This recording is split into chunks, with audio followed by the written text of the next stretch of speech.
By the time Abbey Road came to life, the Beatles were no longer just a band. They were musical explorers, reaching beyond the boundaries of rock and blues that had shaped their early sound.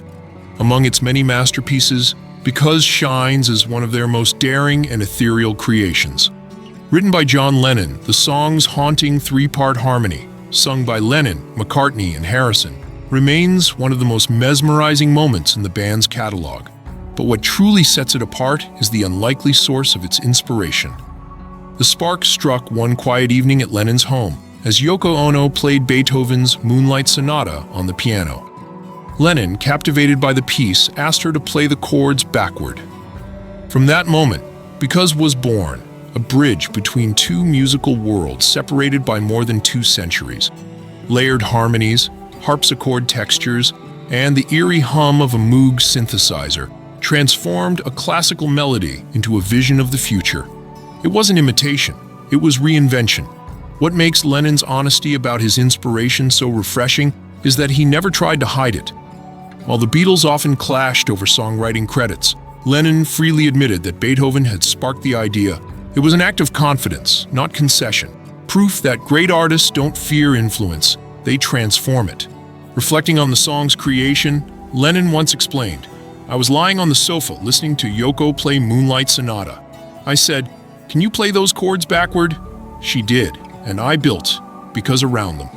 The song sounds like Moonlight Sonata too, simple, clear, no pretense. That moment of domestic inspiration, Lennon, Yoko, and Beethoven, encapsulates everything that made his creativity so raw and human.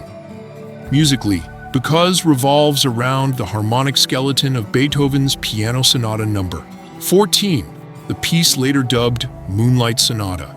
Its vocal arrangement, Lennon, McCartney, and Harrison in perfect triad, creates a hypnotic resonance that foreshadowed the layered harmonies later perfected by bands like Queen.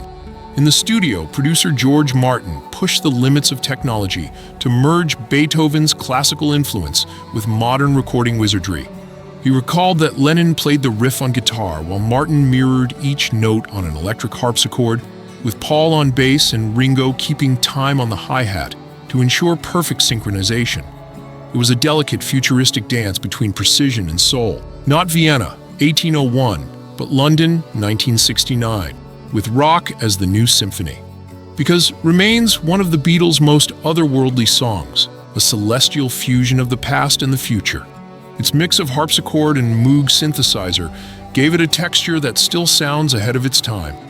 George Harrison reportedly called it his favorite track from Abbey Road, and it's easy to see why. It feels like a dream suspended between eras. The connection between Beethoven and the Beatles isn't just musical, it's philosophical. Both redefined what art could be. Beethoven shattered classical conventions with raw emotion and defiance. The Beatles did the same for modern music. Separated by centuries but united in spirit, they remind us that genius isn't about the time you live in. It's about how far you're willing to push beyond it.